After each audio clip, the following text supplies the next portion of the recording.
Friend, welcome to my YouTube channel. आज हम काफ़ी इंपॉर्टेंट क्वेश्चन परीक्षा की दृष्टि से आने वाला यह बहुत ही महत्वपूर्ण क्वेश्चन आपके सामने लेके आए हैं। और यह क्वेश्चन परीक्षा में 6 नंबर का आता है और ये क्वेश्चन काफ़ी इंपॉर्टेंट क्वेश्चन है। तो आइए इसको हम देखें, सॉल्व करें। जैसे कि आप देख रहे हैं, आपके सामने क्वेश्चन भी है। लिखा है कि एक आयत का क्षेत्रफल 9 वर्ग इकाई कम हो जाता है यदि उसकी लंबाई 5 इकाई कम कर दी जाए और चौड़ाई को 3 इकाई बढ़ा दी जाए। करें कि क्षेत्रफल 9 वर्ग इकाई कम हो जाता है यदि लंबाई को 5 इकाई कम कर दें और चौड़ाई को 3 इकाई बढ़ा दें। और कह रहा है कि यदि हम लंबाई को 3 इकाई और चौड़ाई को 2 इकाई बढ़ा दें। पहला शर्त यहाँ दिया है और दूसरा शर्त दे रहा है कि यदि लंबाई को 3 इकाई चौड़ाई को 2 इकाई बढ़ा देंगे तो क्षेत्रफल 67 वर्ग इकाई बढ़ जाता है। तो आयत की विमाएँ पूछ रहा है। विमाएँ का मतलब कि लंबाई और चौड़ाई दोनों पूछ रहा है। तो क्वेश्चन के अनुसार हम मान लेंगे कि आयत की लंबाई को x मान ले रहे हैं। माना आयत की लंबाई बराबर x और आयत का चौड़ाई बराबर y। तो आयत का क्षेत्रफल जो होगा, हम जानते हैं कि आयत का क्षेत्रफल बराबर होता है लंबाई गुणे चौड़ाई। ये आपका लंबाई x है, चौड़ाई y है, इसलिए आयत का क्षेत्रफल बराबर लंबाई गुणे चौड़ाई यानी कि x गुणे y बराबर xy। ये आपका आयत का क्षेत्रफल आ गया है। अब हम पहले शर्त से चल रहे हैं। पहले शर्त में कह रहा है कि क्षेत्रफल 9 वर्ग इकाई कम हो जा रहा है। जो क्षेत्रफल था वो 9 वर्ग इकाई कम हो जाएगा। कब? यदि लंबाई 5 इकाई कम कर दी जा रही है। अगर लंबाई हमारा x है, 5 इकाई कम कर देंगे तो ये आपका लंबाई हो जाएगा x माइनस 5। तो लंबाई कह रहा है कि 5 इकाई कम कर रहे हैं, x माइनस 5, और चौड़ाई 3 इकाई बढ़ा रहे हैं यानी कि y और प्लस 3 कर रहे हैं। यहाँ पे क्वेश्चन के अनुसार कह रहा है कि चौड़ाई 3 इकाई बढ़ा दी जा रही है यानी कि चौड़ाई हमारा y था, 3 इकाई बढ़ा दिए हैं। तो क्षेत्रफल में कितने कमी हो जा रही है? तो 9 वर्ग इकाई की कमी हो जा रही है। तो क्षेत्रफल हमारा था xy, कमी हो जाएगा कितने का? तो क्षेत्रफल इसका जब निकालेंगे लंबाई गुणे चौड़ाई तो x माइनस 5 हो जाएगा और y प्लस 3, ये आपका क्षेत्रफल हो जाएगा। पहले का क्षेत्रफल ये था, अब जो क्षेत्रफल आएगा ये आ जाएगा।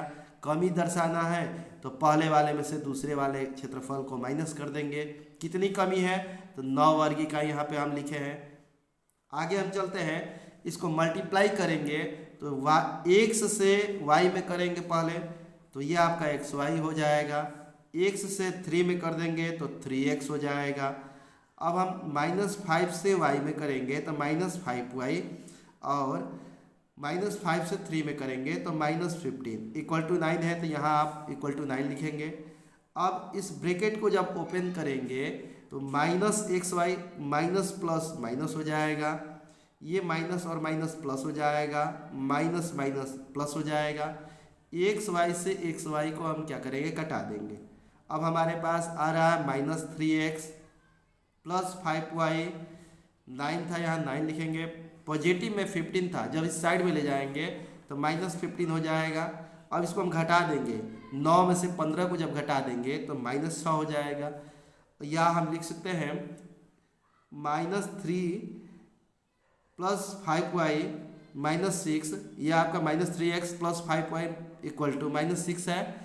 ये माइनस को जब हटाएंगे -1 से दोनों साइड में यानी कि इस पक्ष और इस पक्ष दोनों पक्षों में भाग दे देंगे तो ये आपका +3x हो जाएगा। और ये पॉजिटिव था तो निगेटिव हो जाएगा, -6 था तो +6 हो जाएगा। इसको हम समीकरण नंबर 1 मान लेंगे। अब हम दूसरा शर्त देखेंगे। दूसरा शर्त में कह रहा है कि लंबाई को भी 3 इकाई बढ़ाइए और चौड़ाई को भी 2 इकाई बढ़ा दीजिए। तो लंबाई को 3 इकाई बढ़ा रहे हैं। यहाँ आप देख सकते हैं, पहले लंबाई x था, 3 इकाई बढ़ा दिए तो हमारा लंबाई आ गया x प्लस 3। चौड़ाई पहले y था, 2 इकाई बढ़ाए हैं तो y प्लस 2 हो जाएगा। ये बढ़ गया है तो क्षेत्रफल भी बढ़ेगा। तो कह रहा है क्षेत्रफल में वृद्धि जो था 67 वर्ग इकाई के बराबर था। तो क्षेत्रफल हमारा क्या आएगा, जब लंबाई और चौड़ाई बढ़ेगा तो क्षेत्रफल हमारा आ जाएगा लंबाई गुणे चौड़ाई, जो कि यहाँ पे हम लिखे हैं। और पहले के क्षेत्रफल को घटा देंगे तब हमारा वृद्धि जो आएगा निकल जाएगा, 67 के बराबर वृद्धि हो जाएगा। अब हमारा x + 3 में y + 2 से मल्टीप्लाई करेंगे, तो x में y से कर देंगे तो xy, x से 2 में करेंगे तो 2x, 3 से y में करेंगे तो 3y, और यह आपका 3 से 2 में कर देंगे तो 6 हो जाएगा। -xy है तो -xy यहाँ पे आप लिखेंगे ही, इक्वल टू 67 है, 67 लिख देंगे। अब हम देख रहे हैं कि यहाँ भी xy है, यहाँ भी xy है, एक पॉजिटिव है एक निगेटिव है, तो इसको हम कटा सकते हैं। xy से xy कट गया, आपके पास बच गया 2x + 3y = 67, +6 को इधर लाएंगे तो -6 हो जाएगा। अब हम 67 में से 6 को माइनस करेंगे तो ये आपका 61 होगा, ये आपका 2x + 3y होगा, और इसको घटा देंगे तो 61 हो जाएगा। इसको हम समीकरण नंबर 2 मान लेंगे। यहाँ पे आप देख रहे हैं कि समीकरण नंबर पहला हमारे पास है 3x - 5y = 6 और 2x + 3y = 61। दोनों समीकरणों को हम विलोपन विधि से हल करेंगे। तो विलोपन विधि में किसी एक चर का गुणांक बराबर होना चाहिए। तो गुणांक बराबर करने के लिए हम क्या करेंगे, जैसे कि y का गुणांक -5 है, इसमें 3 है। अगर हम पहले समीकरण में 3 से मल्टीप्लाई करें और दूसरे समीकरण में 5 से मल्टीप्लाई कर दें तो हमारा y का गुणांक बराबर हो जाएगा।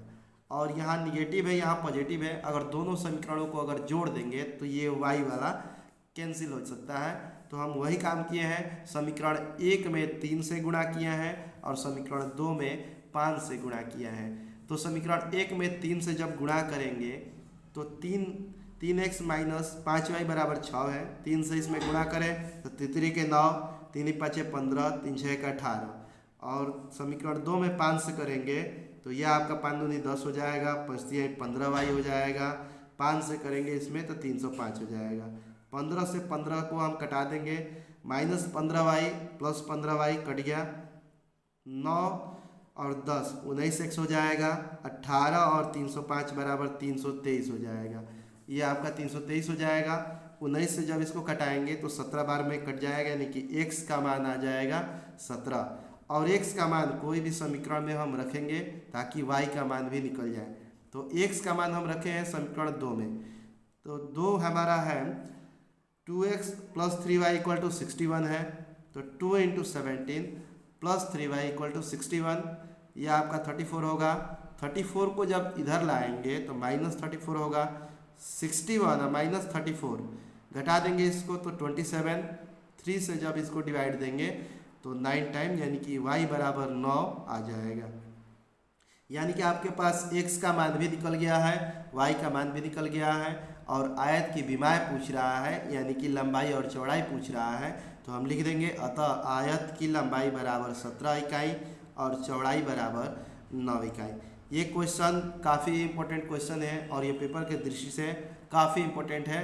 आप इसे ध्यानपूर्वक पढ़ें और हमारे अगले वीडियो के लिए हमारे चैनल को लाइक कीजिए, सब्सक्राइब कीजिए और कमेंट कीजिए। Thank you.